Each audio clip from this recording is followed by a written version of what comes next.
Voici pourquoi ils se font appeler les rois de la route. Des camions groumiers, porte-chars ou semi-remorques, vulgairement appelés gros porteurs, dictent leurs lois sur les axes en ville comme en campagne. Chargés ou non, ces véhicules d'un autre genre se spécialisent jour après jour dans des comportements hors normes. Le chauffeur de camion roule d'abord très mal. D'une façon que, pendant qu'ils sont en train de rouler, ne tiennent pas compte de ceux qui viennent en face. Soit les riverains, soit les motos-taxis ou les petits véhicules. Donc, ils sont très prudents en conduite, ces gens-là. Pourtant, et selon le régulateur, la circulation routière est bien claire au sujet de la vitesse à adopter à tout type de véhicule. Vous ne devez pas excéder 60 à l'heure. Si vous êtes à plus de 60 à l'heure, vous êtes en excès de vitesse.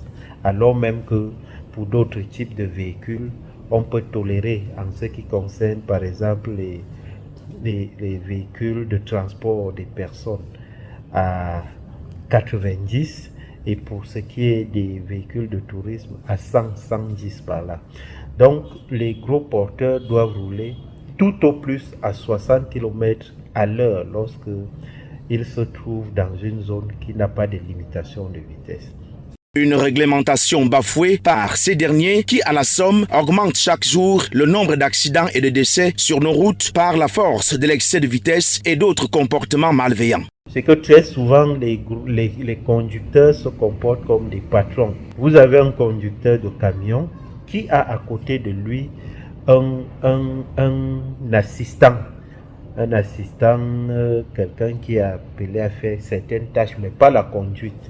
Mais il arrive que le conducteur du véhicule cède le volant à son assistant qui, lui, n'a pas le permis de conduire. Au-delà de ce qui précède, d'autres éléments néfastes sont à signaler dans la cause des multiples accidents de la circulation occasionnés par les conducteurs des gros porteurs. Généralement, ils ne se reposent pas, ils se retrouvent donc en route et avec des fatigues, ils peuvent se mettre à rouler de n'importe comment et sortir donc de leur côté, se retrouver de l'autre côté. S'il n'est pas défini un règlement standard sur les horaires de circulation, les mesures sont néanmoins prises par les départements ministériels en charge des transports et des autorités administratives et communales pour réguler des heures de circulation des gros porteurs. Sauf qu'à ce niveau aussi se trouve un autre éléphant de mer. L'interdiction est une chose, mais la suivi de l'interdiction est une autre chose. Quand on interdit ministériellement, par exemple, comme on reste dans les bureaux conçus pour dire maintenant, mais il faut venir maintenant sur le terrain, faire appliquer ce qu'on a dit. Une autre triste réalité qui oblige le citoyen à se cantonner sur la sensibilisation.